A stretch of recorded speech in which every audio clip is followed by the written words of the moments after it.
Talofa Lava, and welcome to another episode of Pulse of Polynesia. I'm your host, Eileen, and co host, Chief Tasi Ayafe. Each week, we sit down with inspiring individuals who are leaders, artists, change makers, and everyday heroes, sharing the real stories behind our culture, struggles, and triumphs. Whether you're joining us from the islands, the US, or anywhere in the world, we are glad you are here with us.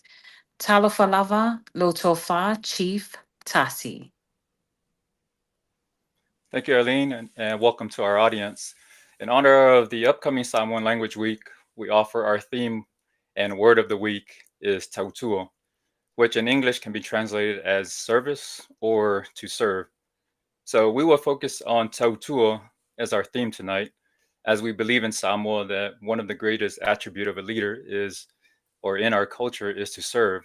Hence the phrase "o le ala i le pule o le tautua." So, translated altogether in English, it is the path to leadership is through your service. So, in the hot seat tonight, you have one of the most hardest working women that I know, an individual who maximizes every hour of the day and has dedicated her life to serving not only the Polynesian people, but has extended her service to everyone in need. Let's welcome in the hot seat, Fia Tasi Taito. Talofa lava Fia. We are excited to have you on tonight's podcast. Talofa Lava, Pulse of Polynesia. Thank you so much for having me tonight. I'm super excited and have been anticipating this opportunity. So, for Taite Lava family, for this wonderful opportunity. It's so good to be on this stage. Thank you. So let's get right into it. So the first question we'll ask you, Fia, tonight is, what inspired you to start Lend a Hand Community Outreach? Thank you so much. So, I'm more of a like I was telling the family earlier, I'm going to speak from my heart because I want to share the experience, and it is my prayer to take people on a journey. And so what started Lend a Hand Community Outreach, um it's always been my heart to help people. And I think if I were to wind back years, like 10 years ago. It's always been a thing for me. Everywhere we drove, whether I was taking my kids to school or whether I was going to work, I would always see a person on the side of the road. And I find it very it's just a natural thing that I would do.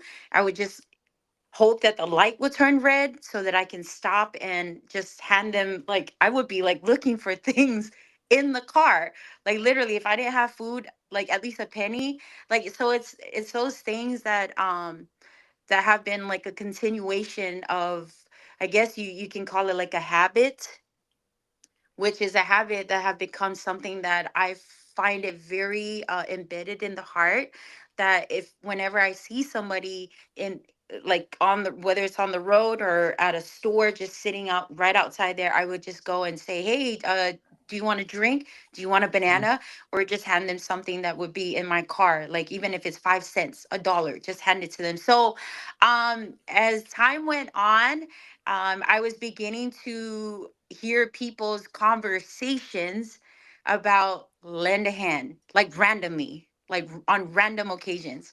So it would be if I were to sit in a family conversation, right, where if I were to hear a radio, like a song, like Michael Jackson sings, "We Are the World, We Are the People," that song. Mhm. Mhm. If you know that song, so that song, the first few lines, it has lend a hand, and every time I hear that word, it's like it's telling me something. So h- I that's how lend a hand began, really. It's just from on Wow. random occasions, and it has echoed, like it's like something is telling me like I have to do something. So that's how it became. It's just a natural act of kindness, so to speak, Mhm. and it has become the name, and it has become the brand. And I grew up in a family that a family that believes in God. It's always been, a thing in the family. And so I believe that God has had ways of speaking to me through encounters or through occasions or through just random, you know, times. So that's how Lend a Hand became Lend a Hand. No, that's just perfect. Like, I was just about to ask you if you were inspired with, like, if there's someone in your family or like a specific event that happened that led you, and you just answered that. So, but just can we refine that just a bit? You think it was like maybe your mom or dad or your brother? Do you think it was Thank something you. that, yeah. So I know growing up, I've always noticed that my mom, she was always involved with with church.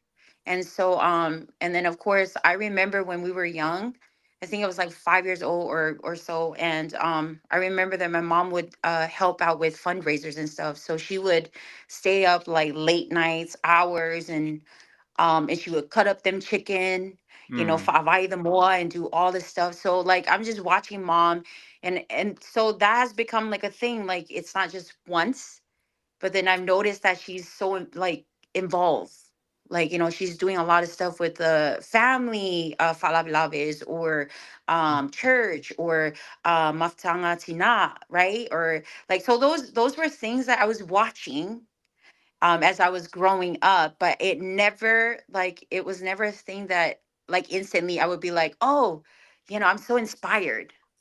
So it wasn't like because I was young. So mm-hmm. of course, like it's Mhm. things that I was just like, okay, it's like it became a pattern. And then of course, being young as I was, those things really didn't become like a focal thing to where I was inspired. But then as I was growing up and becoming a teenager, a youth, and an adult, like I reflected back on those moments. Right. And then, it became like, because now that I'm an adult, now I'm seeing like people doing like good things for other Mhm. people. And then it reminds me back in those times when, oh my gosh, like, mom, you have been the support of this family. Like, you have prayed for us, like, so those were things I reflect on. And although I didn't understand how deeply important those things were, but now to where I am, like I really did have a passion. It just wasn't ignited, or it wasn't like where I just instantly knew that my mom inspired me. But she is one of my inspiration. So I remember those times where mom, yeah, day in day out, she was so dedicated to the church. Like almost every Mhm. Sunday, ele misiko ngai.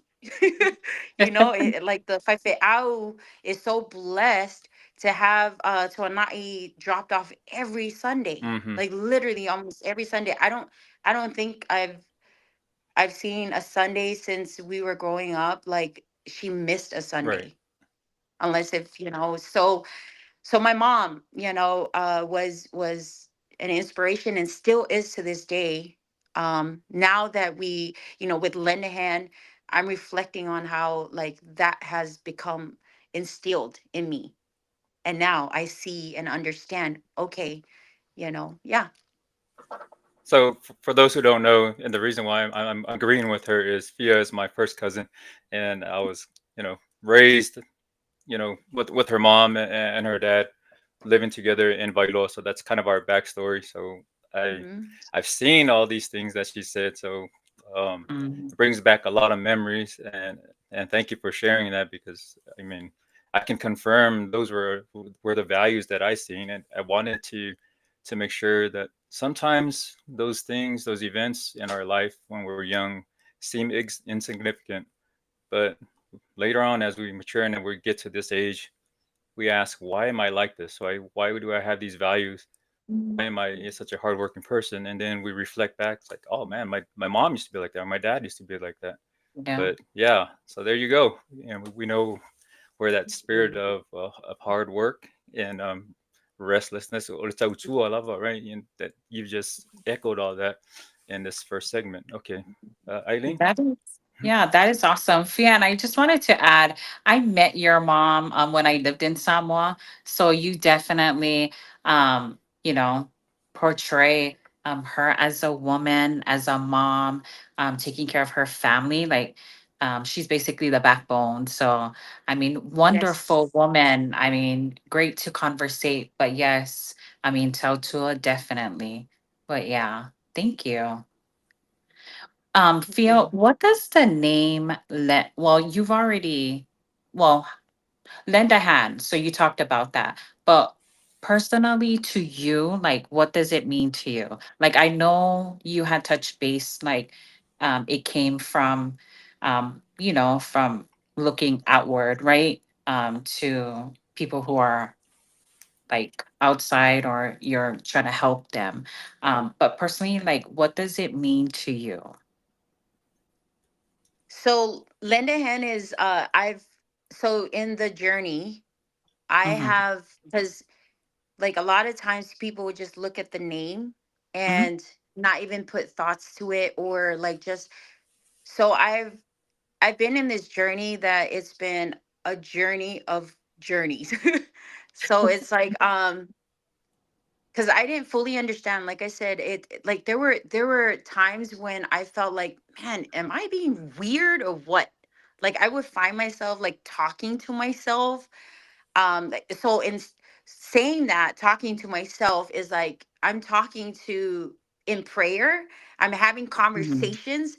And although I'm talking to myself, because when you have an encounter and you're like, oh man, how do I even cope with this, how do I deal with this, and how do Right. I do this, I don't even know how to respond, or so like I think in the journey itself, it has like the faith. I will reflect on the faith part, because like Mm-hmm. I said, if I reflect back on part of the reason why I'm the person I am, because of like I always remember my mom praying for us, like being the woman that she's always been. She's a prayer warrior, Mm-hmm. you know.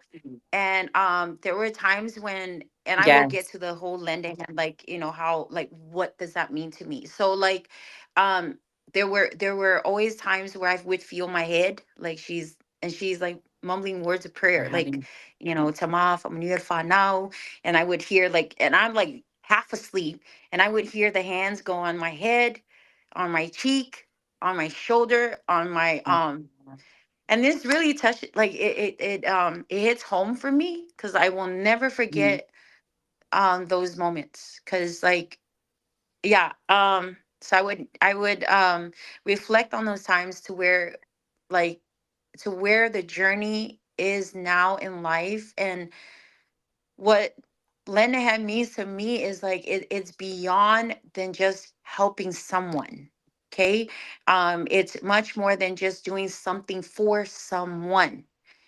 It plays a lot of factors in ways to where it goes deeper than just like handing something for someone if they just need you to open the door, right? Right. But Right. lending a hand in terms of like when you really see somebody struggling with something, like you Mhm. can literally see, like that's why I said the journey. Sometimes like I feel like, man, I maybe people think I'm weird. Maybe people like to No. sometimes like no, No, I'm it's just totally saying like the reality of life, and right. like Right. and then you just look at it. No, this is really like you're really giving somebody like an opportunity to open up and talk about like things that they don't even know, like if like you're an answer to prayer to them. And then just on times where like, hey, hi brother, how you doing? And Mm-hmm. then like or somebody would just walk in, and you're at work and you're at the store and you're at the shop, and somebody just came in like with a frown, and then you're like, okay, that frown needs to go.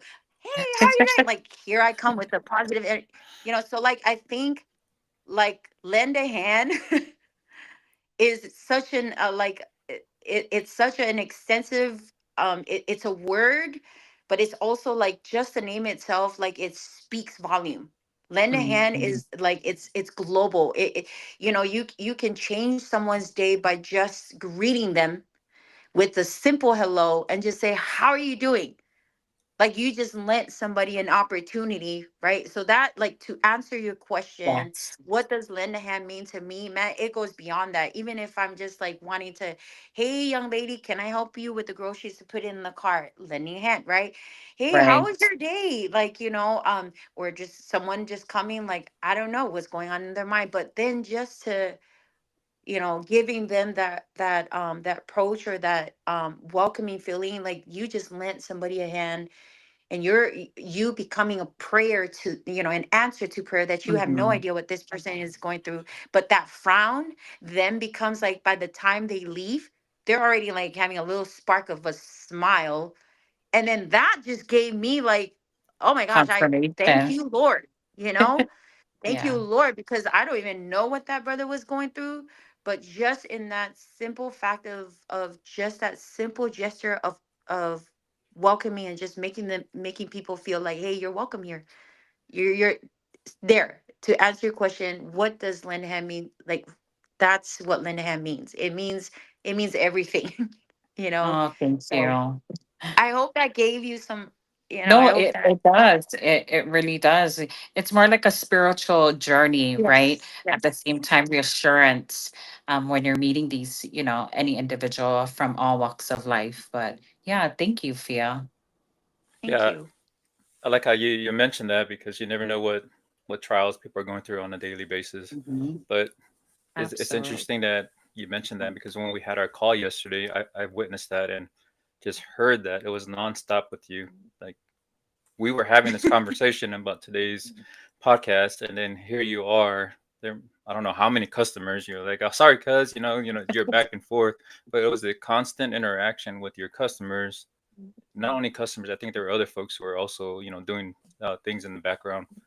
But I see where you've captured that spirit is, you know, Hmm. speaking life into people because you never know what they're going through, Mhm. and just to have that interaction, you boosting their day may change some part of their life just to brighten that, that little spark may be enough for them, just to get them going in the right direction. So Yeah. I love it. Absolutely. Okay, we're gonna segue just a little bit, but it's kind of like some of the areas that you've already talked on, but I just want you to get a little bit more specific. What were some of the biggest challenges in the early days of the organization? I think, like, one of the many challenges was where to start. Cause then like it became where I've noticed that a lot of people were like, I was, aside from pulling aside, and then a person would be on the side of the road. But then it I just felt this press on my heart to, like, you need to do more. Hmm. Right? So not just like handing out like a sandwich or whatever from the car to a person, but you need to do more. And so um I think it like, the challenging part was not knowing where to start, or at least one of the challenges was not knowing where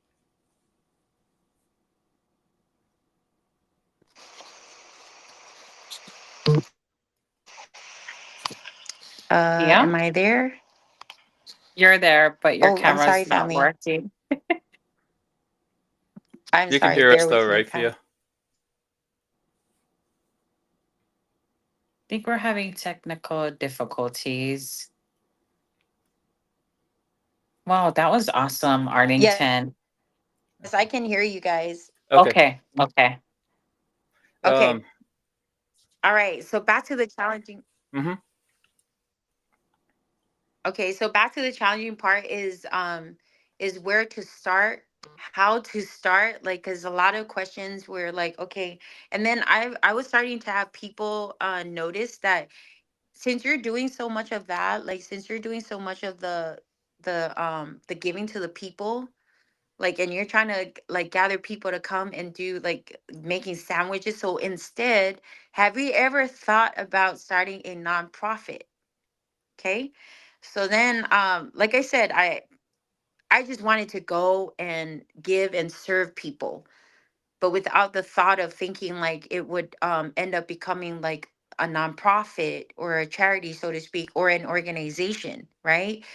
And so where to start and how to do it, and then finding the help or the people to ask, hey, can you help me to start, because like now that it's becoming like an ongoing thing, and then wanting to continue to do it, where can I start and how do I start?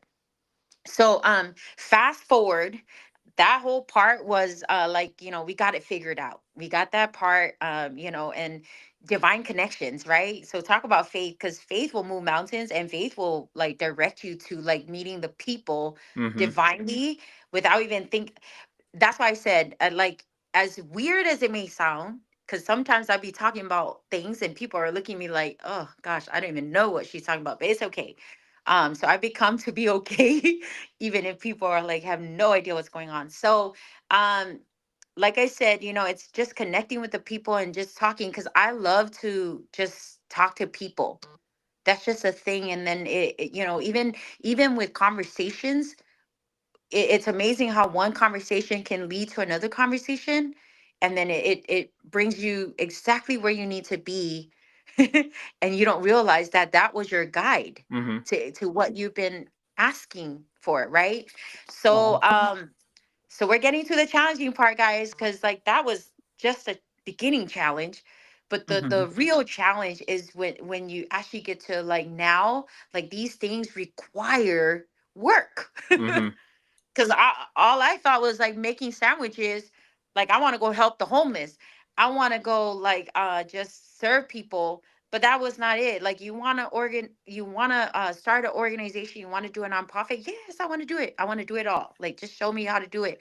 And so when you Hmm. get into doing the things, you become a nonprofit. You get all the paperwork, figured out, and then it like everything else that you have no idea, like, oh my gosh, what, it becomes like this is what's required of that, and this is what you need, and now you want to do like bigger things.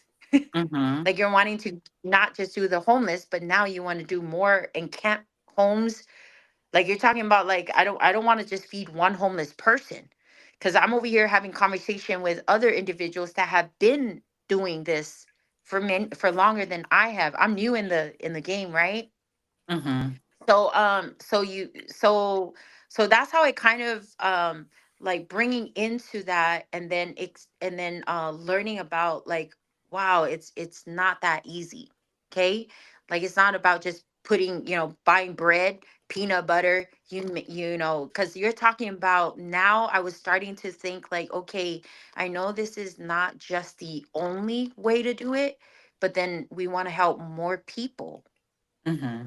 because you start noticing the need, Mm-hmm. because you're starting to get out there, you're starting to see like things, and then you're like, oh my gosh, like, so So what do are you you do saying that next? when you initially started, was your view uh, more narrow focused, but then as the more you learned about it, your ambitions sort of grew. You see there was a better need, so that was your challenge. Like, okay, now how do I expand it? Right? I sort of understand the Yes, micro process, but how do I now expand it?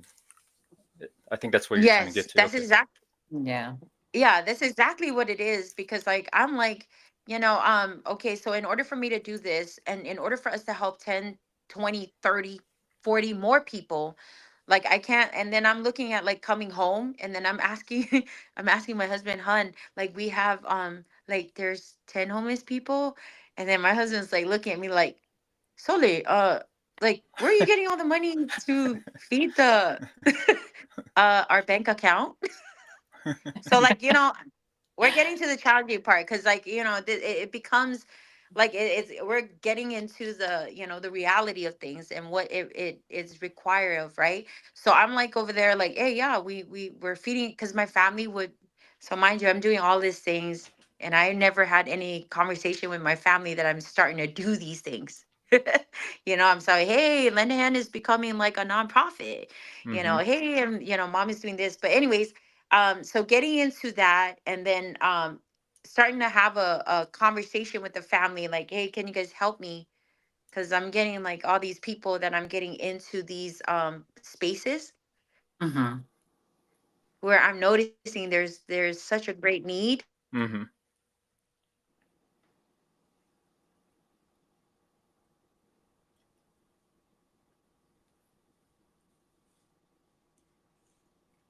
So the Yeah, challenges that it also like when you get, can you guys hear me okay? you keep on going in and out, so I'm not sure. We can Oh hear you man. though. Your camera's off, Fia.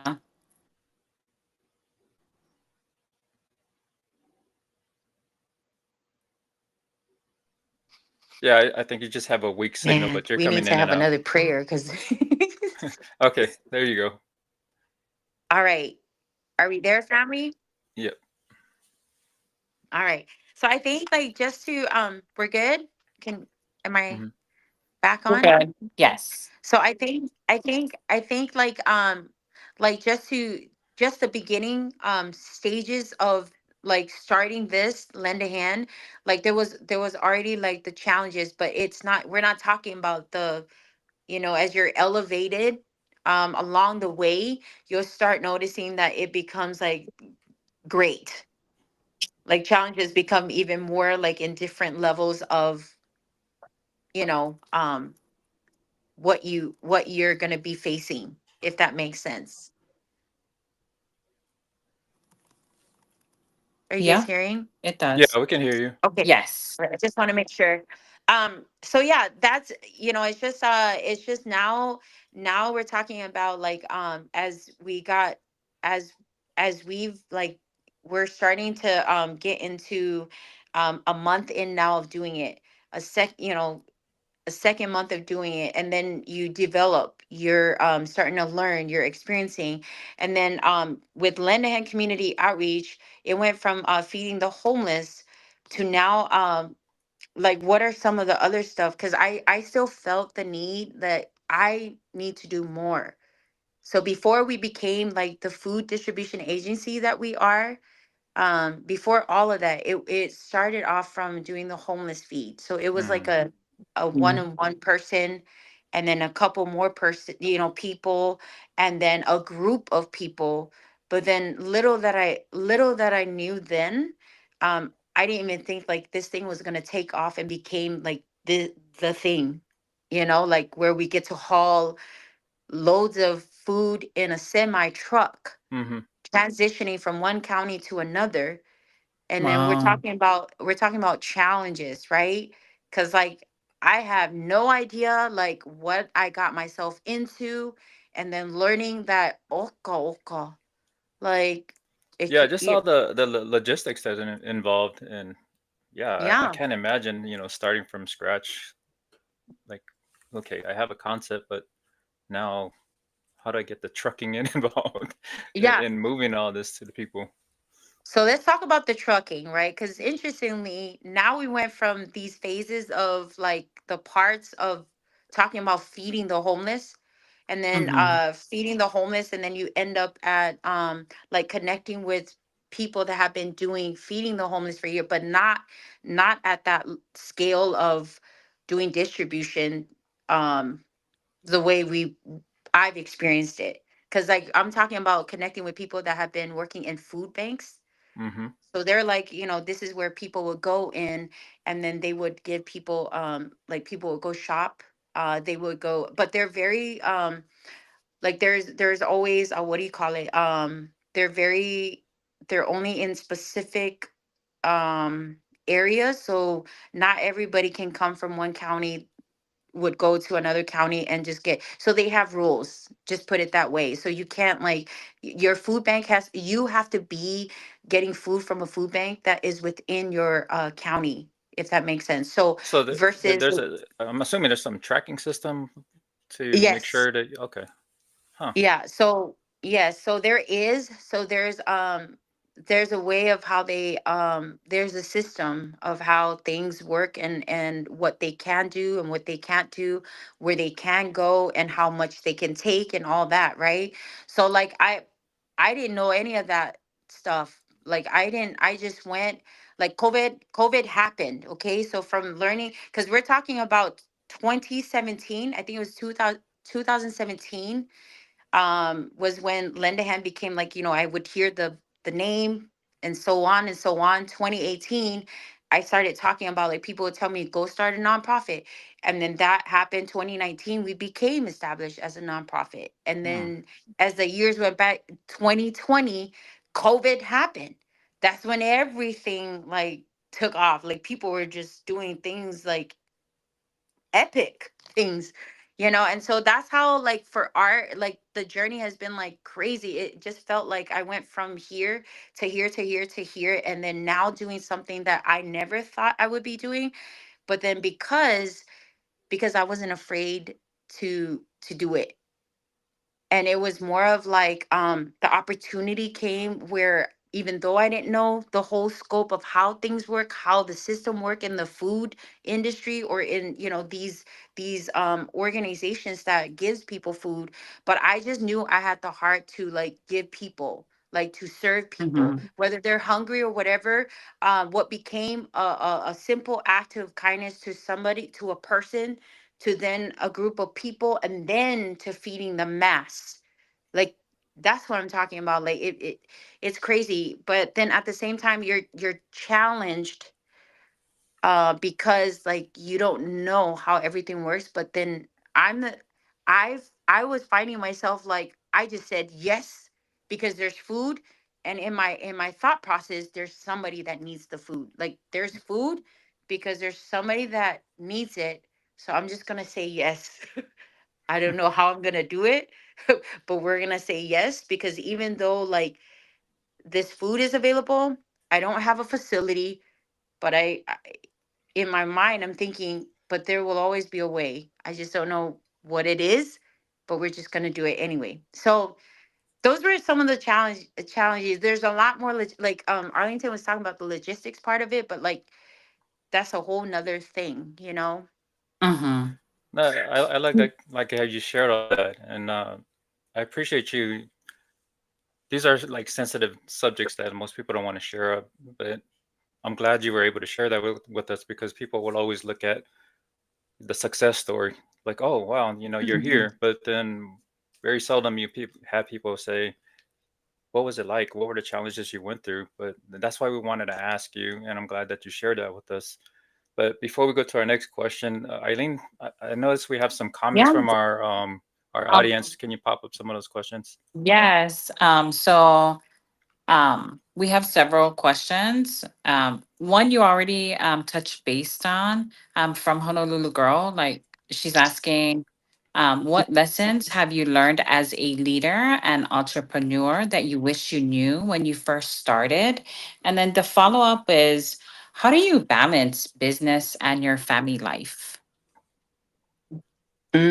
That's a good one. All right. So, ladies and gentlemen, um, I think it's sometimes, because like what it's my experience, and I will speak of something that it might be different for someone else, but in this case, big part in this whole journey and this whole experience about it is talk about balancing. How do I balance? So the thing is, when we like my children, when my kids were growing up, I've always I didn't even think about the importance of like goals and dreams and like those kind of things. Like, it didn't really become like a serious thing for me until there was a point in my life where I hit rock bottom, and I almost like, just to keep it very transparent and maybe some vulnerability there, to help someone that can resonate.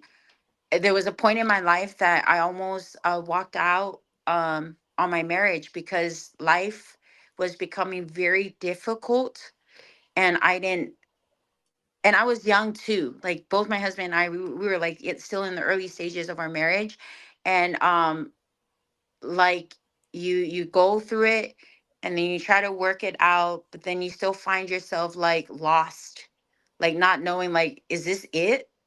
Is this like, is this all we have? Like, because at that time, at some point, my husband would travel a lot. And so he would be leaving home to go do outreach and ministries because he was traveling a lot with his brothers at the time. And so my babies were, like, my kids were young. So it almost felt like I was a single mom trying to, raise my kids, and then my husband would be gone, and then it was just, I don't know how to even put it in words, but it was just hard. Let's just put it that way. But to say that on how um to balance, and like how I would balance everything, I think it just came down to where um I had to just ask God to, like, help me because I don't even know what balance looks like. I don't even know what that even, like, how does that look like, to balance? Like, you're trying to juggle all these things, you're trying to, be present, but you Mm-hmm. find yourself physically there, but your mind is like, like 10, all 10 different kinds of places. And then you have your babies, your little ones you're trying to raise, and then you're trying to work on your marriage, and then, everything else. Like, I think like, I think in life, that's just my own say, that's just me, okay?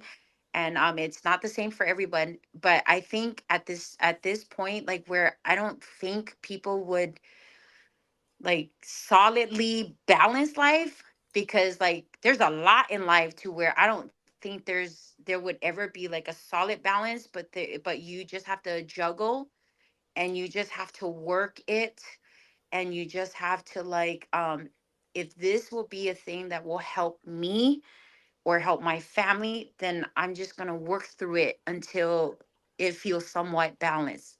I hope that makes sense, cuz, like, even to this Yeah. point, It with does. everything that I have going on in my life, as a business owner, as a one that is blessed with the platform to have a charity, to serve people through this platform of Lend a Hand, and then the business side of it. I guess I should say, I don't think I'm balanced. Like, like you, when you talk about balance, like, you're straight up like, I'm good. I'm good here. I'm good there. I'm straight. No. Like, I Mm-hmm. think I'm still, for me personally, I'm still juggling, but I'm still, like, trying to be present, and I'm making sure that I'm tending, like, I'm present, like, because I have my kids, like, my kids are all adulting right now, okay? And Mm-hmm. I'm still, like, I got multiple of things I'm involved with, but then I also have my husband. Like, I got to make sure that I'm a mom, because my kids would even tell me, like, they would even, mom, are you here? Like, my son is graduating from college in the next month coming up, so June 1st, and then Wow. in the next 2 weeks, my Congratulations. baby's gonna be, like, graduating. He's gonna be receiving his bachelor's for Oh wow. theology, and then Um, it's such an honor. So I want to share that with you, just to, and I recently had a conversation with my son, and it was a conversation where he's like, "Mom," and I kind of felt like, you know, I I kind of felt like, "Hey, son," because he was like, "Mom, you're so busy." Okay, I'm gonna be okay. If you can resonate to this, that's why it's okay, because I'm gonna share these things, because, like, it helps us to, like, how are we gonna balance life if we don't know what we're needing to balance, right? So we Mm-hmm. gotta talk about these things. So, like, my son really, made it very clear to me, Mom, I get that you're doing all these great things. You're doing such, like, awesome work. And but I, like, do you even know the dates of my graduation? Oh my gosh, Right. like, in my head, it's spinning already. Like, oh my gosh, like, do you even know the time I'm gonna be walking? Do you even know the color of my gown? Do you even know that, like, those are things, guys? You talk about balancing. Let's go into the depth of things, of how important it is. Like, when you talk about, because I hear people all the time, you gotta balance, and I'm looking at the way they live their lives, like, dude, are you seriously telling me about, like, you gotta balance? Like, right. okay, but what I'm saying, guys, like, this is good. Like, this is good. And I'm glad that I had that conversation with my son, because it also put me in check to make sure I'm not dismissing the important things that I need to make sure it's on the checklist.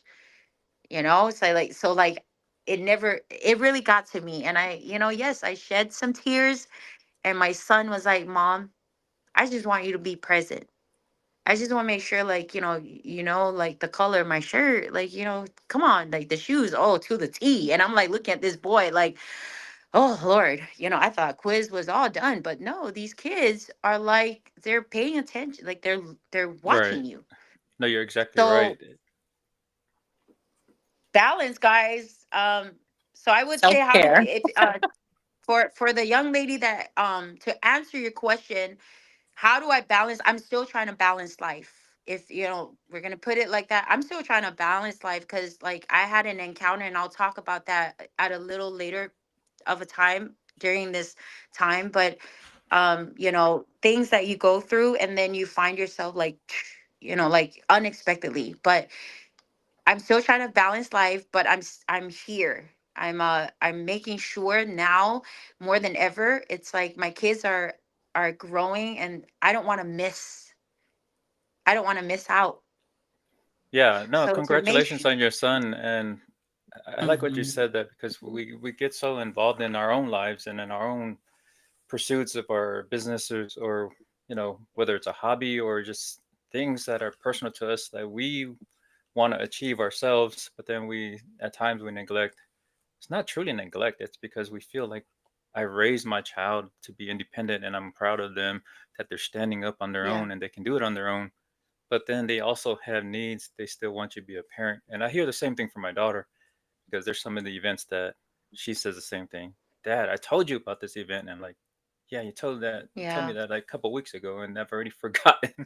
um, and I feel guilty because now we have events that are clashing and I can't attend her event. And she just feels like you're always putting yourself before me. And it's like, it wasn't intended that way because we have our own lives and just seems like we're so busy. And at what point do we collaborate and sync our schedules to where we're actually monitoring, these key events for our kids? But congratulations to your son. And thank you. another thing I wanted to, because you mentioned something earlier, and it's touching on your faith, and I think we all sort of shared this thought is like when you progress and you feel like you're trying to attain something, and the closer you get in that pursuit, Mhm. I always feel that if something is going so great, I'm expecting the enemy to bring me down somewhat. And I think that's some of the challenges that we have is okay, my life is going in the right direction, and then boom, this event happens, Mhm. and it's so abruptly, but then it was expected, but it sort of it wants to halt your progress, right? But when you were sharing your story, some of your struggles, that's what it reminded me of. Like, okay, we all seen you doing all these great things and you're marching ahead, but we didn't know these individual struggles that you mentioned. But I mean, that was kind of my thought when you mentioned that. Okay, we all share these same things, and now we look back at it and it's like, okay, she's here, but did you know that there were so many obstacles in her way to get there? So sorry, I didn't mean to Mhm. derail the conversation and the question that was asked. So No, Lean, that's was there any other That's questions or yeah. did we have out there? No, Fia, thank you. So we just have another question from Honolulu Girl. You're passionate about empowering women, youth, and families. Like, what is one advice would you give to young Polynesian women who want to lead but don't know where to start? mm. I thank you so much. I appreciate the question so much. And like I said, I'm all about, I've grown out of, from the experiences I've had, to be honest, to be truthful. And even on stages like this, like I find it very interesting to, like, to see people always talk about like the success, right? Like all the good, the great stuff, which is awesome. Like we can talk about that all day long. But what about the nitty gritty stuff that Mm, happens behind the scene, and just like things that people Yes, don't even know yes. and see?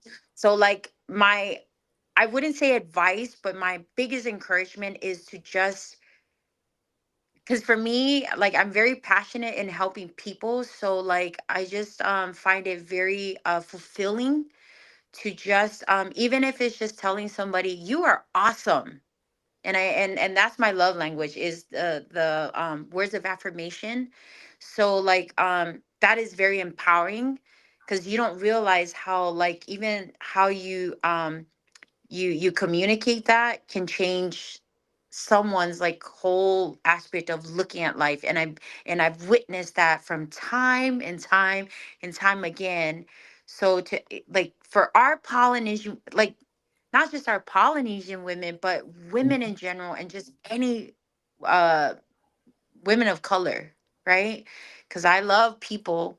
And whether I've had people that have shared with me and have told me, man, I feel like, thank you for being like you, and thank you for just not just seeing people for, like, whether you're Pacific Islander, or like you just include everybody, Mm. whether you're African American, whether you are Asian. But my sister that have asked that question, like, that is what I would encourage you, is that you just go and be kind to people. Like, we're not just gonna do something good, but like, even just telling somebody, just out of the out of the ordinary, right? Just tell somebody, even if they think they look at you weird. Just tell somebody and practice that. Practice the good thing that you know that you can do well. And then just keep doing it. Because for me, I with my love language, if that's my love language, then I have to practice it to do it to somebody else. Because I'll just tell somebody, like, I love to encourage people. I can encourage people all day long. You tell me to talk, you know what I'm saying? So I'll tell somebody, man, you are gorgeous. You are beautiful. And I mean that. And sometimes people will be like, man, you're like, you just like, you don't even know the person. Oh, it's okay. So that's just like something that I want to share, with women, whether you're a Pacific Islander or whether you're a woman. Um, I just want you to know that you are beautiful. Like, you are absolutely, like, just believe it. Because it's much more than just what's out here. It's like, it's just knowing that you have the heart for people. Like, speak that.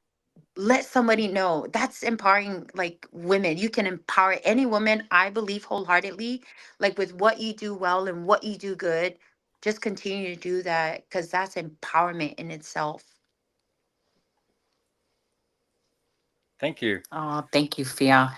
Um, she did want to follow up with thank you for sharing your love language, your story. Um, she knows how difficult it can be to be open, but especially in Mhm. our culture, it's often expects us to always be tough and hide our emotions. Your honesty is powerful and truly appreciated.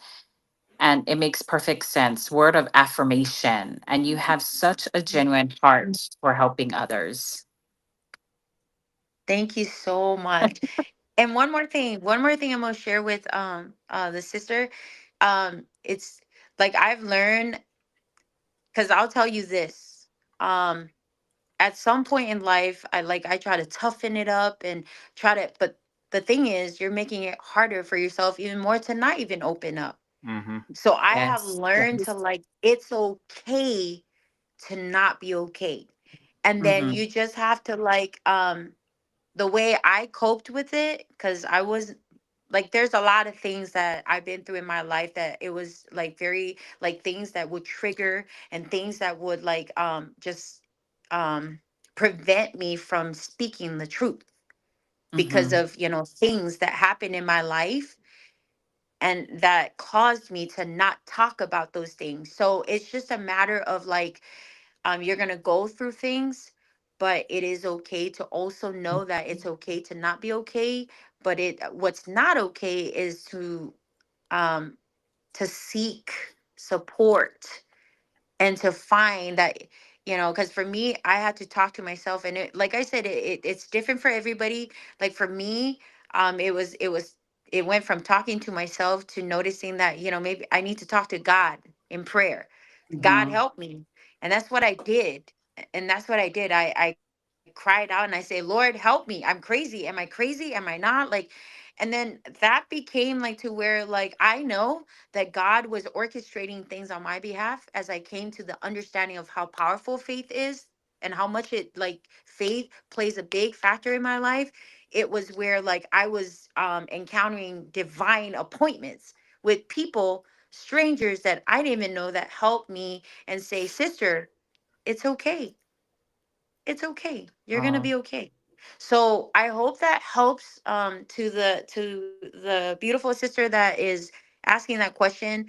It's okay to talk about things. Maybe try it, talk to yourself, say, hey, all right, we got this. I'm like just speak saying. it into Yeah. existence. Speak it into Thank you. existence. Yes. And I'm so glad that you touched upon. We had several questions we were going to ask ourselves about your faith, but you've elaborated a lot on that, and I'm glad you mentioned that because that was one of the areas that we wanted to bring on the Pulse of Polynesia, to have people share Hmm. their faith, because it's something that we as Polynesians are strong in, right? We grew up in these churches, and that's one of the things that was ingrained in us. And I like that you're not ashamed to share that story of your faith, and that's sort of your foundation and what keeps you going. So thank you. um, Yeah. Thank you, Fia. I mean, it shows how enthusiastic you are, very positive. Like, I love the affirmation, sis. And I hope whoever is listening in, I mean, you never know, it might, help them in some, shape or form. But thank you, Fia. So, speaking of faith, we're going to move on to another question. As a proud Samoan woman, how do you weave your culture into your mission work? Thank you so much. So I was talking to my cousin Arlington yesterday, and I said, "Man, I'm so sad that I didn't even stay in Samoan class. Like I skipped a lot of the." But now you know, whoever, like, don't judge me, okay? Because like in high school, like it was, I don't know, for some reason it was one of the classes I disliked so much. I know, right? Interestingly, that I didn't even want to, like, I'm like, oh my gosh, it's Wednesday, I have someone class, so I'm like, I'm gonna skip that class to go play basketball. I'm mhm. gonna skip that class to make any kind of excuse to like not even attend the class. And by the way, like I didn't even like the teacher was another reason, but I'm not gonna say the teacher's name.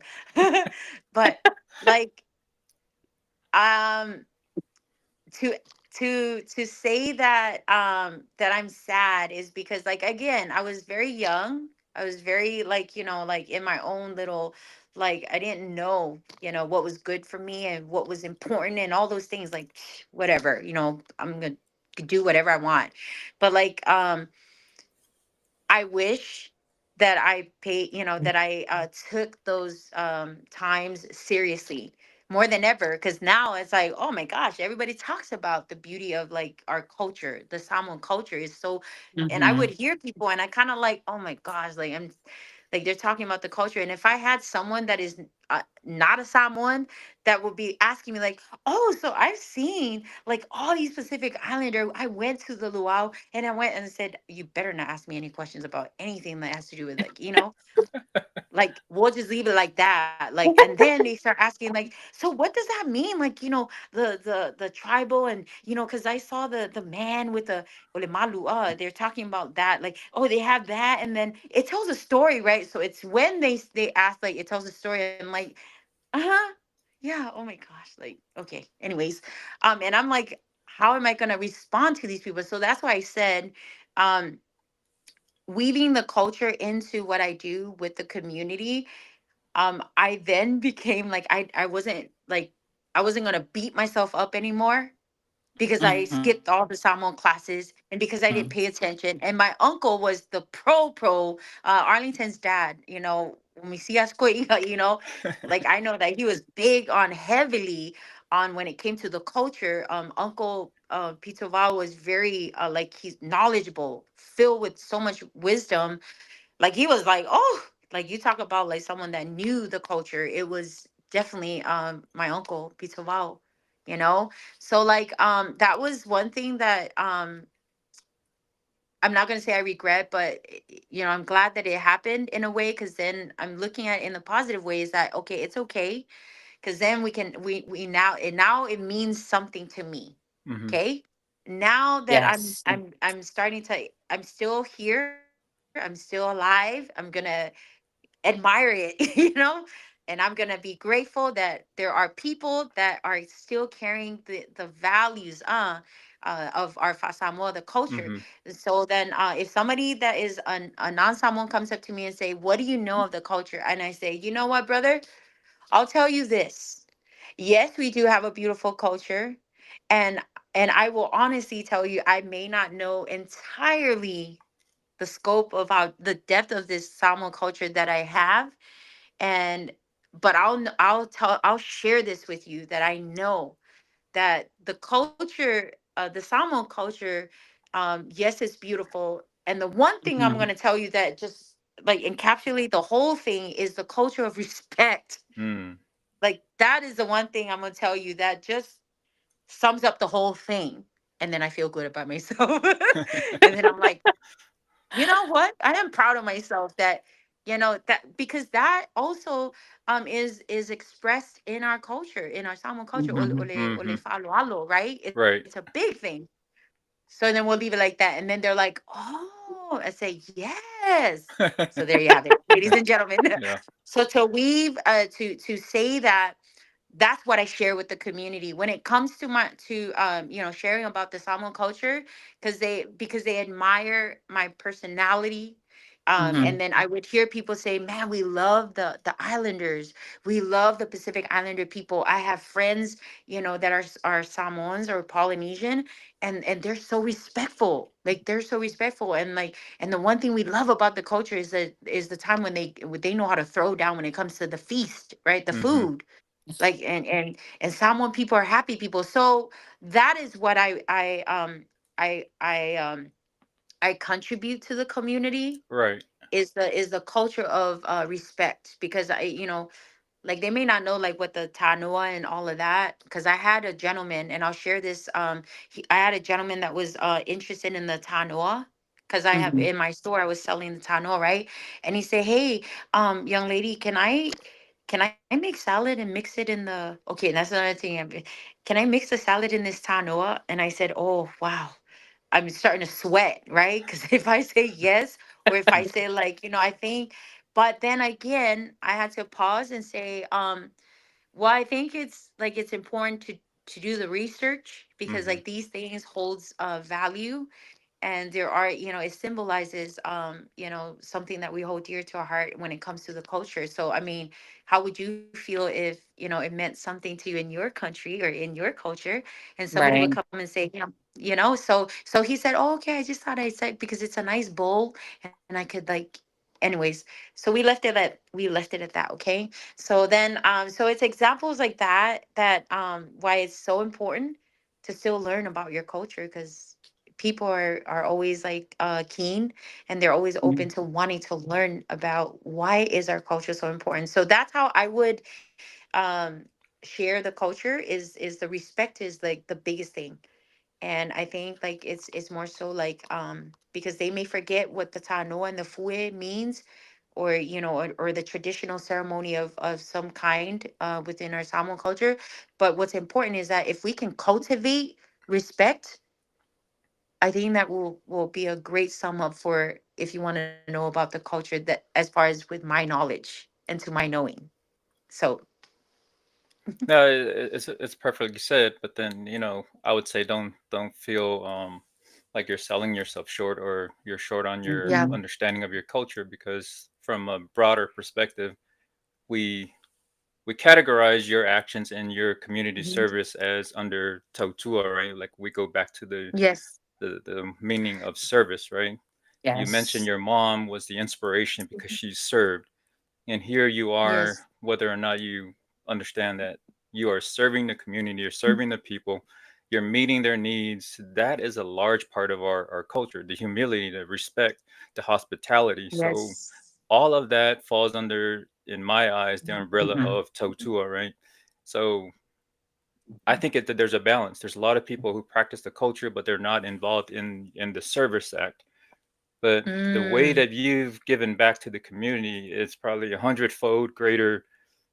The works itself, right? If someone was to put a microscope over your works, they would say, you know, o e tau tua I lo ainga, o e tau tua, Mhm. lo nu'u, or e kalesia, but in this case, it's your community and counties, right? You're speaking counties, not just, small areas. You've broadened that scope, but you're still serving, right?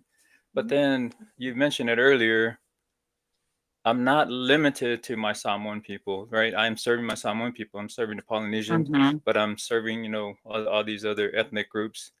But see, and in my eyes, that's why we said, the community service, you are still serving, and that representation, people are looking at you as, wow, a person with such a large heart, just giving everything that she has, even though she has her struggles. She still shows up with a smile on her face, meeting everyone else's needs. To me, that is our culture. That represents our culture in every aspect. Whether we say that's Fasamo or not, I say that is Fasamo. That is what I said. Like that's why I started with Tautua, right? Um, Mm-hmm. Mhm. I mean, you can argue with me all day long. I would say you are doing more than anyone. Like, ikaw kuha. And you're Thank you. representing your family because they'll say, what family is that from? Oh, she's from Vailo, right? Which family? The Tasi family. And people will say, who do you know a girl that is doing all this work? So when you bring the pride of your family's name and you lift your family's name, we're prideful people. When you do that and you put your family's name on the map, you know, whether or not you do all the other cultural stuff, they're gonna say, "Oh, Yes. that's culture. That is culture itself." So, no, I applaud what you do. I'm just, Thank I you. am so proud of the work that you've done, and you've Thank you excelled so so much compared to most folks. Right? Most folks have not even come close to the work that you've done. So, um, and we see that your work. We see how people appreciate your work. So Mm-hmm. don't ever feel like I don't know my fasamo because you are practicing it. Whether you are practicing, you are doing exactly what that service means to our people. Thank you Yeah, so thank much. you. So encouraged. I know I'm loving this. I'm loving this right now. But I did want to wrap up because we have more questions. So Yes. Honolulu Girl says she's laughing. Same with Samoan class. She had no idea what was going on half the time, but she giving kudos to Arlington's dad, who was super kind to her. And the Mhm. same with our culture. She's a work in progress and tries to learn whenever she can. She's grateful to her mom to help translate and teach her kids too. So, Thank you. Right on. yeah. Thank you, Honolulu girl. I, thank you Um, so much. I just, sis, can I add? I just feel yeah, so encouraged to absolutely. share this. Okay, so in conclusion of my share tonight, I feel so encouraged, and I just appreciate again just being on this platform to share. And I know that there's so much to unpack, but I leave you with this. I want to share an encounter that my family and I had recently experienced for the first time. Just six and a half, going on 7 weeks ago, we encountered for the first time a scam. We were in the process of getting ready to transition into our new home, and what was supposed to be the new home, it wasn't that. And so as my husband and my daughter were on their way to pick up the keys supposedly Mm, from our move into home, there was already another family that was there. So that kind of, uh yeah, Um, we didn't see that coming. And then with everything that was going on, and but this is all like to say that, with lend a hand and everything that's been going on, this is why I'm saying this, that I'm still trying to balance life, because with everything that took place recently and leading up to mm, this point, from the years that have passed, because we've been doing this work for over 10 years, over 10 years. And and then we're still like going through things, right? And then people are um like, man, you have it like all together. No, I don't have it all together. No, I don't have it all together.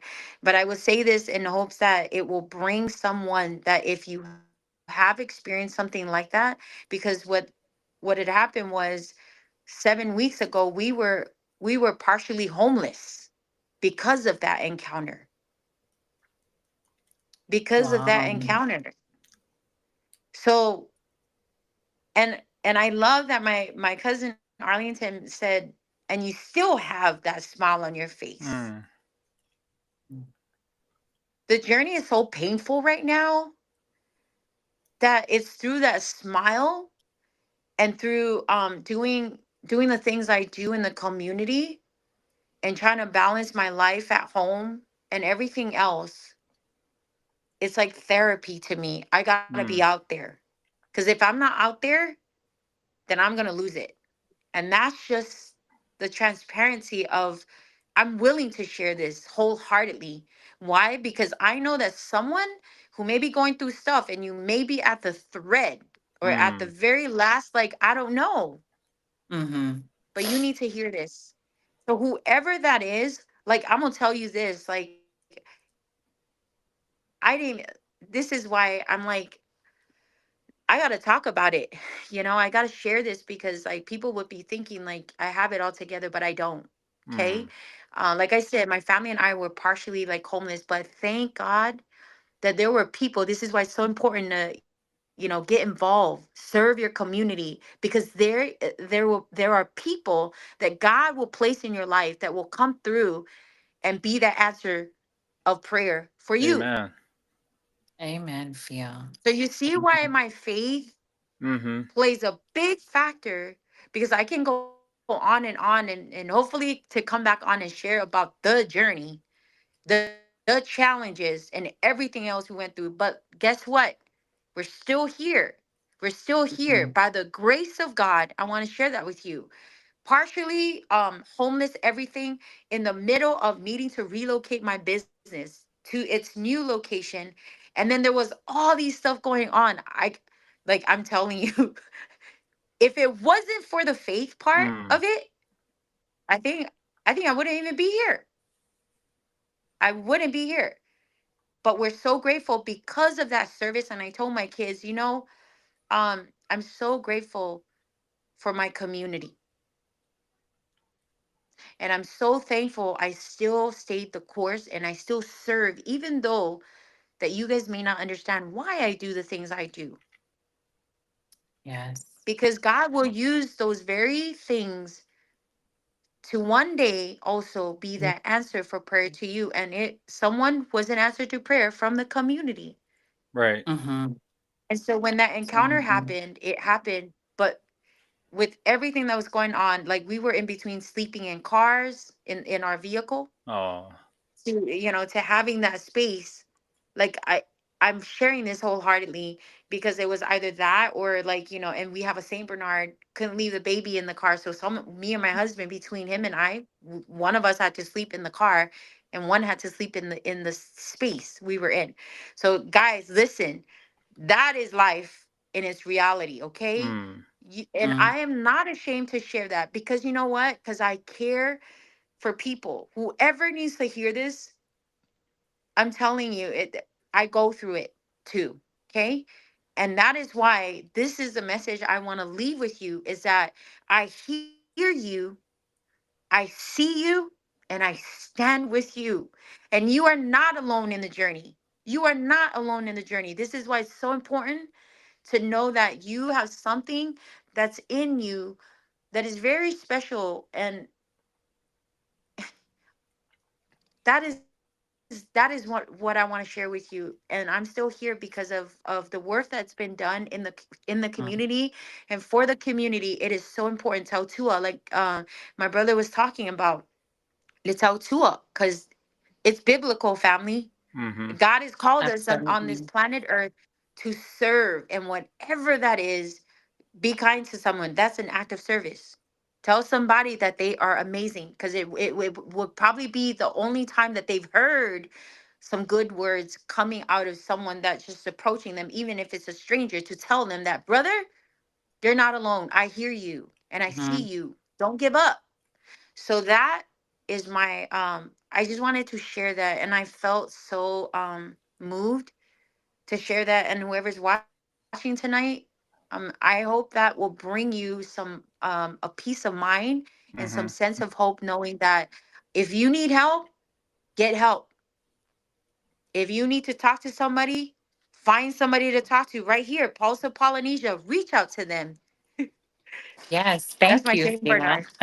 No, Please great, reach great. out and never be afraid to ask for help, because we're all here. And I am so hopeful to even share about that. And I have peace in my heart that I'm not afraid anymore. I'm not ashamed anymore to share about if I have to share that story to someone to give people hope, then there you have it. Ladies and gentlemen, I run a business, I do all these things, but I also still have my struggles, but I'm still here. Why? Because I have faith and I have trust in God, and I know that there is a God whom is alive and well. So there you have it. No, such a Oh, you're such a great inspiration, and it's a testament of not only our faith, but then our obedience in God. And that, even though we go through these trials, it's the works that you've put in that God will still reward you. So all the works that you've done for those who are in need, those were the people that are there to rally, in time of your need. So that's why it's important to reciprocate, those giving. We give, Mhm. and we know that God will also reward us in many different ways. And in your case, will be through those that you aided. So, but I also want to highlight what I've always heard growing up was, even though in our own struggles, in our hard times, we always say, thank God my parents prayed over me. Because we know that mhm. our parents are Mhm. not ceasing in their prayers while we're gone. They're still praying over us. So when we go through, these trials in our lives, we know that, okay, things were painful, but at the same time, someone did pray over me. And I know my parents are praying Yes. over me, which, it strengthened me. Maybe that little, 10% ounce that I needed to give me that boost, because, our parents, are still lifting us up in prayer. So I just wanted to bring that to the Yeah. surface as well.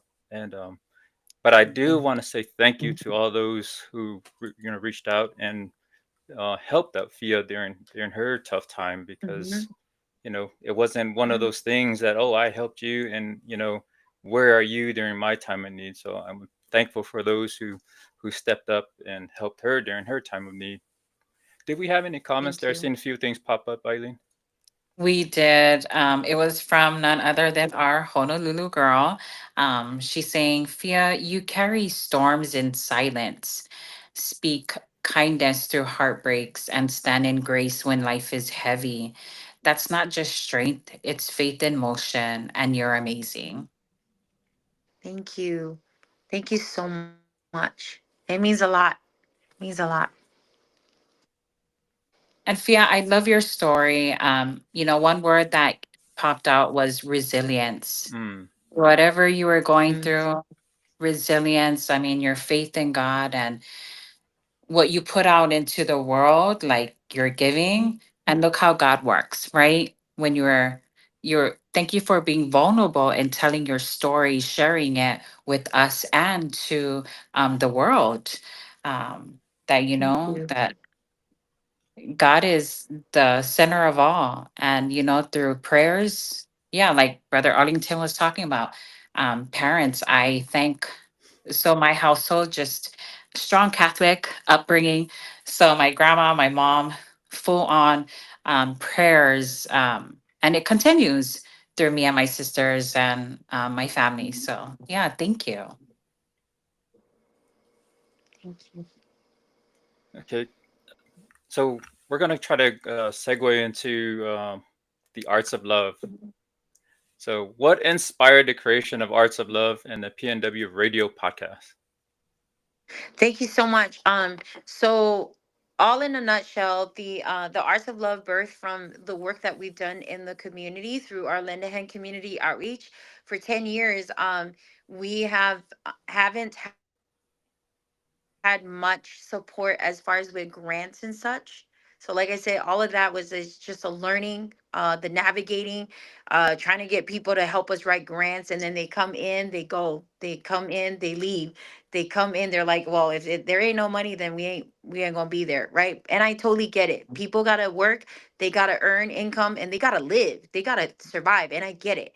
But all in all, like my husband and I now, I can talk about, like, my husband has been an owner operator. His trucking company has been around for like going on a little over 6 years now, 6, 7 years or so. So he started his trucking company, and that kind of how like we started with taking, hauling food from one county to another, one community to another. So like I'm telling you, like this could be a whole nother podcast in itself to talk about the everything.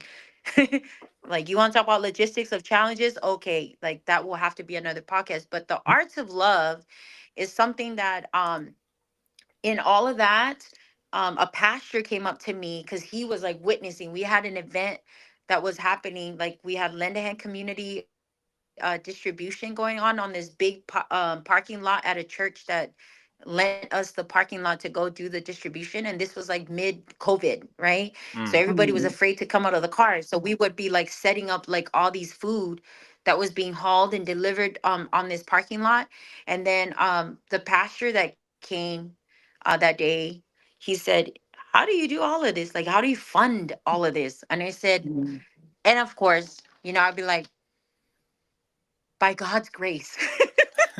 And they're Because like, it's true. It's okay, like, true. right, yes, okay. But that's the spiritual aspect. But the five, I was looking at me like, I know that, Fia. Like, okay, okay, Olofate tua. Like you're talking to a pastor, right? But like let's get into like fafenga Mm-hmm. olale, like, how do you do all of this? Because like if I out, like I got the me and my husband had the trailer, like we had the forklift, we had the volunteers. Like that was the time when people were starting to like come through the line as Mm. they were coming to get their food as we were loading. And then people were like, can we volunteer? And so that's how we kind of grew the group of volunteers, of people that came out and volunteered, because like they were like, oh my gosh, it's just that man and that woman, the wife and the husband, like they Right. need help. Yeah, we need help. Come on and help. So and then this fight for out again, how do you do all of this, like family? And well, thank God for my husband, because like he sacrificed so much that I think in the couple years of operating, like we've lost so much revenue money because he sacrificed time to like let's work on the trucking. And then he came here to help, because he said, because I don't want to see you, like I don't want to see my wife by herself. You need, or if the song, you need the help. So he sacrificed, and that's how we were able to keep lend a hand. Mm. And then the fight out was like, okay, well, here's what I'm going to tell you. You need a business. And I said, yeah, what? Just like that. Yeah, maybe you're right. So of course, and I'm a visionary, family. Like that's why I say I'm so crazy that when I talk about things, when I manifest things, I'm gonna take action. Like I'm gonna move. Mm. Like whether you move with me or not, I'm still gonna move. I'm gonna do things. Okay. So then the fight, I was like, you need to start a business. And I'm looking at him like, I didn't look at him like, well, what kind of, no, I just looked at him, and and he was kind of like looking at me like, oh man, this girl is like just gonna go with it, because I said, you are right, I need a business. So that's how the whole arts of love thing became, because like I was thinking, I was talking, and I was starting to see things. I was like, hey, you know what? Maybe we should gather some people that knows how to do crafts and arts. Because Mhm. I love arts. I love when I see things like even the weirdest things that people don't think that that's art. Like I'm like, oh, I love that. But although I don't paint, I don't do any of that arts and craft stuff, but I have an eye for things. So that's how it kind of all started.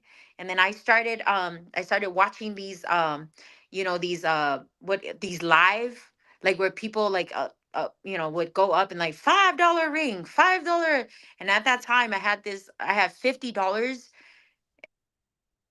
and and that's how it kind of all started, like the whole Arts of Love thing, like Mhm. $5 ring, $5 earrings, and then here I am like watching this live, and it was, I remember it's a person from I think California or something, and the lady was selling all these stuff, and I said, okay, me, I'll buy that, I'll buy that. So as I was buying these stuffs, and then as they've been received, and then I would collect them and stash them, like stack them and save it. And that's how I started. I was starting to build my inventory. That was before I even knew that there was, what it was called. People call it inventory as they start their business. So like I said, you guys, I had no knowledge. I did, I graduated from business and all that, but I never thought I would end up doing, Arts of Love, because it was something that God has put in my heart, using a Au to tell me to go run a business. And then, and all these things, like it just came together. And then one day I said, you know what, I'm gonna open an Arts of Love. And then and then I did the whole women the women empowerment event. I did. And then I said to the women, okay, all of y'all women, because I know all of you guys don't all preach, and some of you don't sing. So how about this? We just have you guys create stuff, because I know women, you all are with a talent or gifted or something you're good at. Okay, let's create a table of Arts of Love, Arts of Love, and then bring your stuff and put it on this table so we can display it and encourage other women to do it, like Mm-hmm. to do the same. Share your talent. So, anyways, so coming to there, we had the women's event, 300 women. My first event I did, 300 women showed up, and we had a whole table full of arts. And what initially had I thought it was for women, it became a thing that it could be anybody. Mm. So, Arts of Love. Yeah, opening it Wow, that's a beyond great idea. the immediate scope. I love that. It's a great idea. Thank you, Fia. Fia, Yeah. what has been one of your most memorable interviews or moments from your podcast journey? So the podcast, like I said, all of this intertwined with everything that we did, from the lend a hand to starting the Arts of Love. And then it was something that we had talked about, like I've been hearing people saying, you should start a podcast. Device storage, Hmm. okay. You should start a podcast. And then I said, okay. And then one of the most memorable things, because we're still on the early on phases of it. Is it just me? Are you guys still? Yeah, we The can hear thing you. is saying Yeah, we storage. can hear You're you. Okay. you're fine. Yeah. Okay. So it was like one of the most memorable, because we're on the early phases of it. I think everything is memorable, like it, because it's still brand new. But all the people that we've been highlighting on the podcast have been leaders that I built relationship with. And then now having a platform where we can highlight those leaders that not very many people know of. So that's where our partnership, partnership with organizations that we've been working with and I've built relationship with over the course of Mhm. time, was one of the reasons why I wanted to start the podcast, the Arts of Love podcast, was to also highlight, bring inspiration, and then, but yeah. So I think to say memorable, it would be from the beginning even to this point. There's still room for growth. And then after the year, I can reflect back and say, hey, I remember that leader that shared about, something very inspirational, that I was able to resonate with, and it Mhm. helped encourage me to continue to do the work we do in the community. Yeah, thank you for sharing that. But I want to, you mentioned something about Mhm. partnerships, right? And Mhm. I wanted to ask a question. Yes. So, what role do these sponsors, these volunteers, and collaborations play in your mission? Okay. So when we first started our mission with Lend a Hand, like I said, we didn't have partners, we didn't have volunteers. It was just me and my husband. So we started like like not knowing what to do. Like I said, I was at a point where I had an email that came, and someone was looking for someone to take on loads. So I didn't know what they meant about loads. I thought it was just loads of like a truck load. Mm-hmm. But no, we're talking about like semi load. Mm. So I had an Wow. organization said, they called and they said, hey, um this is amazing. And I said, what is amazing? And they said, we've been looking for someone in the Pierce County, which is where I am. And everybody we told that we need to bring the semi load to, Mm. they refuse because they say they can't handle moving that kind of amount of food. So semi truck, guys, if you know what a semi truck looks like, it's a 40-footer long, those long semi truck trailers loaded with food. And I Mm. didn't even know it Mhm. was that kind until it arrived on where we had the distribution, my first distribution. So anyways, and I'm getting there on partnership because that's how it all began. Okay, because like I said, we're all new. We didn't have partner, nothing. Okay, Mm. we didn't have a Mhm. facility. I didn't even know what a forklift. Like I didn't even know what a forklift is when they said you need a forklift and a pallet jack. Two things, two equipments. They said, and so and I was like, hmm. Like I don't even know. I didn't even ask my husband because I was hesitating to ask him because he would be like, you can't even do that stuff, like, so I was like, we're gonna send you the load the next week. And then the load came. Oh God, it was like one truckload, and it was loaded with potatoes, like stacks, pallets. There were about like Wow. 24 pallets in the trailer. So you know how many boxes that were in there? 7,000 boxes. Oh my. Oh my goodness. So mind you, they asked me, yeah, they asked me, do you have a pallet jack and a forklift? Forklift. And I Hmm. said, no, I don't, but we'll take We'll care of find it. one. That's all I said. So the trailer came and had all this thing, and it turned in, and I didn't have a facility. I don't have a warehouse, but I did have a church, like my church. And I asked the, Hmm. pastor if I could use the outside of the parking lot so I can have this load come.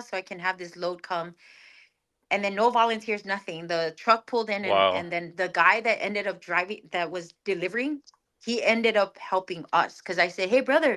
I was like, oh my gosh. He said, where's your forklift? I said, I don't have one. Where's your So he had a pallet jack? I forklift. don't have one. No, he didn't. He was the forklift. Nothing. Like we had to manually offloaded everything off the trailer.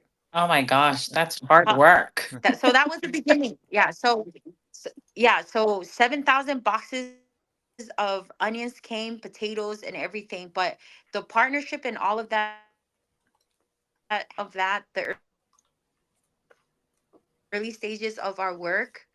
experience, no nothing, no warehouse, no equipments. And then there was this thing called Facebook Live. The Facebook Live people. Mm. And then I was like, uh Yes. Right. I- like there's this all these 7,000. I need to let the word get out there. So the phone call ain't gonna cut it. So if you are Vili Kangaka, but there's only some that say, oh, what do you got? So my E, just come here and pick up. So what had happened was, and I know it was a God thing, go on live. Just go on live. And then that's what I did. The whole live thing. This is how all the partnerships started. Because when I went like this and I was like technology. I told you guys this whole techie thing. I was paranoid. And I'm over there like, how do you work this thing? And then I just started clicking on live. And then my face was right there. And I said, I don't know if this thing is coming through, but you see all these potatoes and all these onions. If there is Hmm. somebody that can hear me, come and get the potatoes and the onions. So then that's how it all like I was starting to have people come up, and then that's how we started a partnership, a organization called Praise Alleluia. And then we had all these other organizations that were like, wow, where did you get all of that food? And so it kind of built from there. And then from the early stages, what happened to be from one partnership to another, like we built up to 50. I would say 50 to 70 partnership with all these other organizations. But many of them we've all transitioned and we've all, but it carried on up to this point. All these partnerships have played a big part because there were 2%, or I would say 3% of those partnership were food distributors Mm. in the Northwest. Okay. So that's how all that Awesome. all that started. We started talking and they were like, hey, like you're like do you have all like everything? And then that's when they started reaching out, do you need help? And then that's when they were like, man, this is awesome, like you're doing some amazing stuff. So I'm like, okay, well, I just said yes, I just answered the call, and I just moved. And I just know that when food is available, that means there's a need. Mm-hmm. Food is available, there's a need. So that's how my brain was working and functioning. So partnership, like it impact. You don't realize the impact people are watching, and you never know who's watching because it could be the very organization that has been around for years, but they're looking at you like, we were doing that for 10 years and she's doing it for 3 months. There you go. Now, Lots and lots. Yeah. I like how you Amazing. didn't allow the lack of resources to like just halt all that load that came, right? Most people's like, oh, I don't have these, the forklift, I don't have, the jacks and all that we need, let's just cancel it. But you had that vision and you still wanted to continue, even though it required manual labor, to get it done because that was you had to make this vision come to fruition, whether it was a forklift or not. So it's interesting how that you explained that, like, no, we're going to move this manual labor, old school, Samoa style, and you got it done. Man, we got it done. I gathered a few elderly folks, Mm, interestingly. At gaming like, like, oh yeah, oh mm. man, after doing it for so long, you don't realize that how much that takes up a lot of your physical strength. And then you're thinking, in my head I'm thinking like, oh, kami ano nga le, I poetry know, ali, right? ali cousin ali. No, that's in my head, but my body is like telling me, excuse me, Fia, like no, you are like, you're aging. So yeah, so that's like kind of like how the whole network of partnerships started, was because people were starting to see me and I was starting to go on live Hmm. every week, because we moved, just to give you some infos on that, we moved well over 7 million plus pounds of food. And we fed Wow. in the first year of our operation. I didn't realize, like, because I didn't think data, right? People like food banks, they collect datas. Like I didn't even know like there was such thing as datas. Like like I wanted the food to go to people, but I Hmm. didn't realize the impact that it was doing, because people were telling people, and then they were telling people, and people were telling people, and then the next thing you know, like organizations were showing up, like emergency food network were calling and saying that. And then cool thing was, we had somebody that works on Cairo News. Yeah, I think it was Cairo News. We were on the news, and that's how it took off. Like it literally, we're on the news. We're still on there. You can find us on YouTube. And this was all like COVID time, Mm. so that was Mm. like how it took off, and then everything just transpired, and it just blew and came on the news. The person that was that actually works at the Cairo News happened to be one of the guys that was picking up for families at the church. So, and then he asked me, he say, "Hey, this is so amazing. Would you like to be interviewed on the news? Would you guys like?" So that's, and then our network became, it grew and it expanded, and then we were on the news, and then people were like starting to notice, "Hey, who's lend a hand?" And then Mhm. yeah. Wow. Thank you, Fia. I mean, the power of social media to word of mouth, Right. right? Oh man, Mhm. that's amazing. Amazing. Um, so we're gonna go ahead and segue into um, the next question. Um, what's your vision for Lend a Hand over the next 5 to 10 years? So things a lot has changed since like just looking back on because we've been around for 10 years now, and I don't like even to this point I'm still in awe, like the that we stayed the course, like we didn't give up. And I love to Mhm. say, even though it was mostly on my part, because my husband, like, he was just looking at me like, you will never say no, like, to these loads. Like, what? It's very tiring, guys. But at the time, like I said, I was still thinking I'm 16, I'm still in high school, like, I'm moving, like, and I still go, go, go. And, but like, people are like, they're like, uh, girl, you need a forklift and but the I had like so much that I thought like I would love to see a warehouse for Linda Hand. I would love to see like having my own facility so that I can be able, not a food bank, because we're not a food bank, and that was something that I've learned to like. We're not a food bank. We're a food distribution agency. We mobilize Mhm. food from one county to another. We're feeding like communities after communities after communities. So we've touched on, with the vision in mind.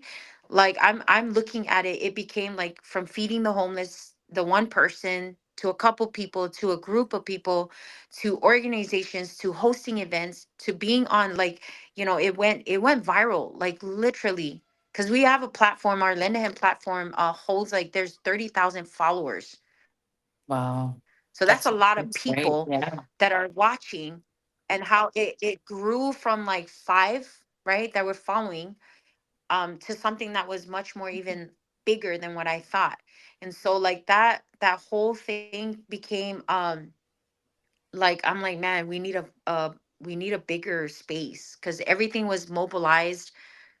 It was done outdoor, right? And then with my husband's trucking company, like, he sacrificed a lot of that time to, like, hey, I don't want to see my wife out there doing it herself, so I'm gonna go help her. I'm gonna go transport all these food from here to here to here. So at that time, there was a program that they had. And so the nice thing about it is that these program, through the Washington's Department of Agriculture, at that time they had grants and funds that were allocated specifically for food. And so what they would do is they would provide loads and loads of semi coming your way, for you to make sure that the food goes to this community. So that's Mhm. kind of like how the whole thing, and how it took place, and the vision itself. Like, I wanted people to have a place where it's not a food bank, because like I said, food bank has a different system, and the way how they run things, it's not like people are limited. Whereas we as Lend a Hand, like, we want to make sure the people are fed, and the people are like, you have enough food for the whole week. That's just how it was. And the abundance of what we had received and what was going out to the families, it was amazing. Like, I can't even, like, I was like, it was fueling me up to the point where, let's keep doing it. And it has become, like, it was more so, like, put it this way, it became an addiction, a good kind of addiction, that, like, I'm not tired of serving people. Like, keep bringing the food. So I challenged myself to take on these things that I have no knowledge, but I had the heart. Mhm. And that's what I have, is the heart to serve people. So as they come, the vision is like, I think, like, for me, to continue this, and then even if I have to transition, and if there's going to be any adjustment, any changes necessary, and like I said, I circle right back to God. What do you want? Like, what do you want next? What is your next big thing? So I'm all about manifestation. I'm all about God. Wherever you take me, I am there. Whatever, however I love you it. you see is fitting for this, for this thing right here that's happening right here, I'm there. I'm gonna do it. So it's kind of like the relationship that I have, with my faith, and with how I love God so much. Like, I call him Papa God, like, to the point where Amen. in my experience of distribution, this is a symbol between him and I, the covenant that we have, it's like where when we distribute food, like when the rain starts to sprinkle a bit, and we're like, we Mhm. have this huge load. I'm like, Lord, please pause the rain. What it go fakwa? Oh, we don't. I don't pray to take away the rain, but I pray, Lord, if you could just pause the rain for a little bit so that we can stay dry and make sure that this food goes into the vehicles that comes and the families that are receiving it, so that when you susure me, Right. and you know what? Amen. Every single time it has been that way. He pauses the rain, and whereas we have to distribute food, he pauses the rain so that we can stay dry and make sure that this food goes into the vehicles that comes and the families that are receiving it. Oh, I think she got technical difficulty, guys. But I love how, I circle back to her faith, and she's highlighted that a lot. I Okay, I know. think she's It's coming back, but okay. I was just saying, Fia, we lost you for a little bit. Can you hear us? Okay, Fia, we can't hear you. okay. I see audio, but we don't Okay, have now we any. can. Now we can. Say something, Oh, Fia. You can hear Yes, me? now we can. Testing? yeah, Yes. yeah. Okay, Okay. Can you hear me still? Can you hear me still? yeah, we can hear you. Can you hear me still? All right. So, anyways, reconnecting. Oh, Lord. This thing doesn't want me to continue. But, anyways, can you guys hear me okay? Yeah, we Yes. can we can hear you.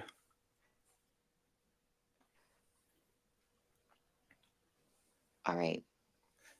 Can you hear me? We're good? Yeah. Yes. Good. All right. So, one more test. You guys can hear me okay? Yes. Mm-hmm. Can you All hear right. There's us? a delay on my end. Okay. You can go ahead. Yes. Yes. I can hear you guys. So, anyways, so as I was saying, like a lot of those times, like miraculous things are taking place, but the vision stands, meaning like it will change, but I'm okay with it because things can be transitioned to where um God is like He's navigating things, but there's also changes that needs to be adjusted and things that are necessary for us to experience sure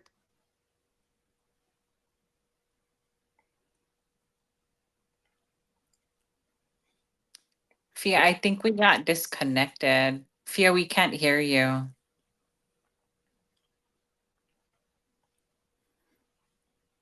Um, if we can, I think when she comes back, let's um let's Wrap. recognize some of her sponsors if we can, Oh, if she does come absolutely. back, and then we'll highlight that because I know we're running out of time, and I know she wanted to recognize her Highlight her her sponsors. sponsors.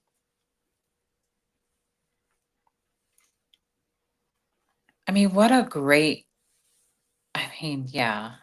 Thank you for bringing her on, yeah, on Pop. I mean, she has a great story. I mean, it's just truly, yeah. God works ways, right? Yeah, and we talked about this amongst our own team. Um, we needed to bring folks that aren't afraid to express their faith. I Mm-hmm. know that was one of the segments that we wanted to highlight because we wanted to bring some of that spiritual side into our podcast, just to because there are folks that in our comment section for our other videos they were questioning where when do we get to see someone, or you bring someone that preaches the faith. And I think Mm-hmm. to capture everything, every segment that she had covered, it was defined by her faith, all her struggles. It was the faith that kept her going forward. And even though when times were looking bleak, it was the same thing. It was her faith that kept her going through. So Yeah. I mean, for her to be vulnerable and share her personal story, her personal struggle, mhm. I'm so awed. I'm I mean, that is amazing how, like, you had brought it up earlier, Samoan Language Week, Tautua. So definitely that's what she's doing. And, she embodies it. Okay. So she's having troubles connecting, but if we can run all those logos and we want to recognize um, these people that meant a lot to her, and she shared with us that these were some of the organizations that kept her going, and she wanted to make sure that these organizations had some recognition. So, and I know these she is are, messaging us on the side and apologizing, like the challenges she's having with connection on her end.